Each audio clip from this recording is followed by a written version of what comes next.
김경국 TV 시작하겠습니다. 총선을 앞두고 또 현금 살포 논란이 벌어지면서 악성 포퓰리즘 선동이라는 지적이 터져나오고 있습니다. 예상대로 이재명은 국민 1인당 25만원, 4인 가족 기준 100만원씩의 현금 지원을 주장하고 나섰습니다. 필요한 재원 13조 원은 그냥 하늘에서 뚝 떨어진다고 생각하는 모양입니다. 표만 되면 나라에 어찌됐건 상관없다. 이것이 이재명의 막장 공약입니다. 정말로 망국적인 악성 포퓰리즘 선동입니다. 4년 전 총선을 코앞에 두고 문재인 정권은 코로나 지원금으로 4인 가족 기준으로 100만원씩의 현금을 살포했죠. 결과적으로 여당이 180석을 얻는 압승을 거두면서 톡톡이 재미를 봤던 것도 사실입니다. 이번에는 야당이면서 공약을 실현할 힘도 없으면서 그냥 내지르고 보자는 생각인 것 같습니다. 총선에서 민주당이 다소 우세한 것으로 점쳐지면서 경제 전문가들 사이에서는 국가의 운명을 베네수엘라에 빗대는 견해가 이어지고 있습니다. 베네수엘라는 물가가 3000% 폭등하고 5년간 인구가 20% 이상 감소하는 등 좌파 정권의 장기 집권으로 몰락한 나라의 예로 주로 거론되는 나라죠. 이재명은 나라에 어찌됐건 나만 살면 된다는 생각이 강한 사람입니다. 원래부터 포퓰리스트이기도 합니다. 그렇지만 이재명은 지금 총선을 자신의 온갖 사법 리스크를 해결해줄 구명줄로 생각하고 있습니다. 총선에서 압승해서 윤석열 정권의 임기를 단축시키고 자신이 권력을 잡음으로써 자신의 사법 리스크를 정치적인 방법으로 일거에 해결하겠다는 욕심을 가진 사람입니다. 그래서 뭐라도 하겠다는 것이고 그 도구의 하나로 현금 살포를 선택한 것입니다. 현금 살포 주장으로 총선 압승을 이끌어 나가겠다는 것입니다. 이재명은 이렇게 얘기했습니다. 그런 돈 13조만 써서 가구당 100만원을 지급해서 동네에서 장을 보게 하면 돈이 돌고 경제가 활성화된다. 이 무식한 양반들아 이렇게 하면 된다. 이렇게 내질렀습니다. 그러자 경제 전문가인 국민의힘 윤희숙 서울 중성동갑 후보자 오늘 이렇게 얘기했습니다.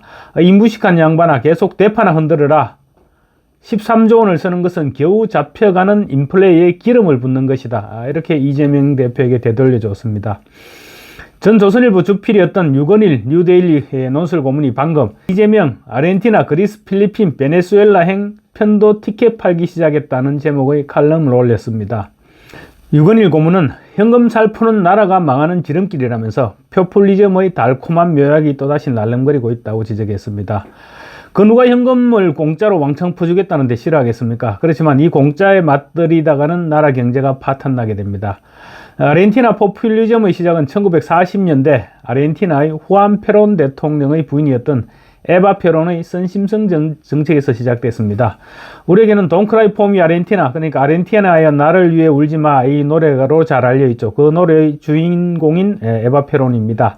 그녀는 자신의 이름을 딴 에바 페론 재단을 만들었습니다. 그러고는 노동자들에게 식량, 주택, 교육, 현금을 무상으로 퍼주었습니다. 결과 경기는 침체해지고 물가는 치솟았죠. 국가재정 파탄은 너무나 당연했던 것입니다. 세계사회 경제대국 아르헨티나가 폭망하게 된 것은 바로 이 포퓰리즘 때문이었습니다.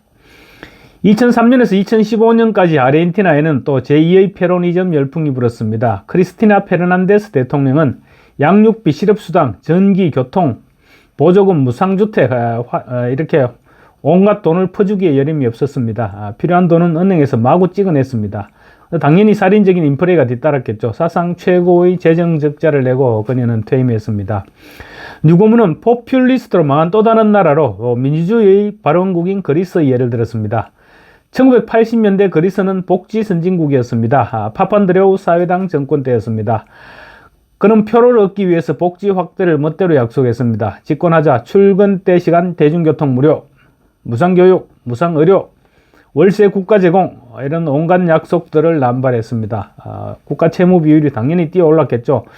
1980년 22.5%에서 83년 33.6%, 93년에는 100.3%로 껑충 뛰었습니다. 좌파 사회당 정부와 우파 신민주당 정부는 부채 통계를 조작해가면서 유로존에 가입했습니다. 통계 조작 어디서 많이 들어본 얘기죠. 그렇지만 유럽 각국은 퍼주기 정책을 그만두지 않는 한 그리스에 더는 재정 지원을 할 수 없다고 통보했습니다. 정책을 바꾸자 공짜에 맞들인 대중이 당연히 폭동을 일으켰겠죠. 결국 2015년 6월 30일 그리스는 디폴트를 선언했습니다.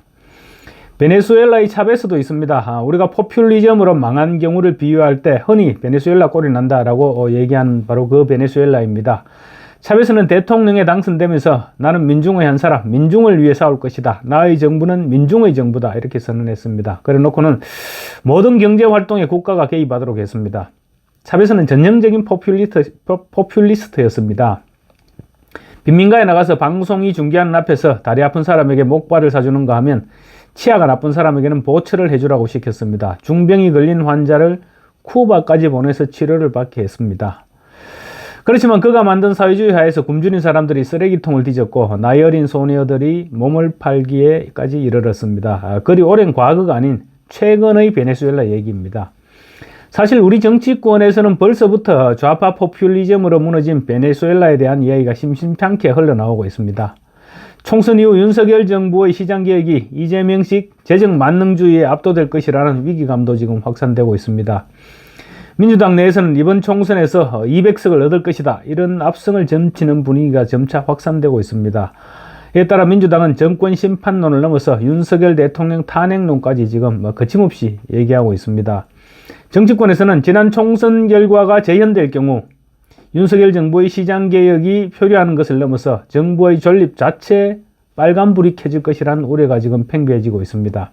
총선에서 패배하면 문재인 정부 시절 처리됐던 기업규제 3법, 중대재해처벌법, 노조법, 이중과세인 상속세, 이런 경제악법들이 지금 빨리 개정해야 되는데 그 개정에 차질이 빚어질 뿐만 아니라 더 심한 악법들이 몰려올 것입니다. 노동, 연금, 교육개혁에 쏟아야 할 에너지를 야당의 포퓰리즘 정책과 탄핵 추진을 방어하는 데 쏟아야 할 것입니다. 실제 탄핵이 벌어지지 않더라도 정부의 기능을 상실한 식물정권이 될 수 있습니다. 그리고 민주당의 친명 인사들은 사천 논란에도 지금 다수의 야권 유력지구의 공천을 받아서 국회 입성을 앞두고 있습니다. 만약 이 강성 친명들이 국회에 진출하게 된다면 이 대표의 방탄에 앞장섰던 당내 강성 친명 그룹 철음회처럼 이재명의 호위무사가 될 것입니다. 이재명 대표는 이 호위병들의 비호 속에서 사법 리스크를 불식시키고 기본소득, 이런 재정 만능주의 정책을 강력히 추진하면서 정부의 시장개혁을 무력화할 것이라는 경고가 나오고 있습니다. 벌써부터 2326조 원에 달하는 국가 부채를 무시하고 돈이 돌아야 경제가 산다, 이러면서 돈 뿌릴 국리에 여념이 없습니다. 이번 13조 원 공약도 마찬가지입니다. 저출산 해결 공약으로도 현금 살포형인 기본소득 정책을 내세우고 있습니다. 이 대표는 지난 대선 당시 경기도의 차베스라고 불렸습니다. 차베스는 아까도 언급했지만 베네수엘라를 파탄으로 몰아간 바로 그 주범입니다. 이재명식 민주당이 질주하면 나라 재정은 포퓰리즘 정책으로 거들나게 될 것이다, 이런 우려인 것입니다. 경제전문가인 오정근 자유시장연구원장, 바른언론 시민행동 공동대표는 문재인 정부 5년 내내 경제가 완전히 추락했고 반기업, 친노조 기조의 온갖 경제악법들이 입법됐는데 이번 총선에서 민주당이 과반수를 얻게 되면 이를 바로잡을 틈도 없이 우리 경제는 걷잡을 없이 추락할 것이다. 북한식으로 역행되게 되는 것이다. 이렇게 경고했습니다. 민주당이 총선에서 승리하면 겪게 될 생각만 해도 끔찍한 상상입니다. 감사합니다.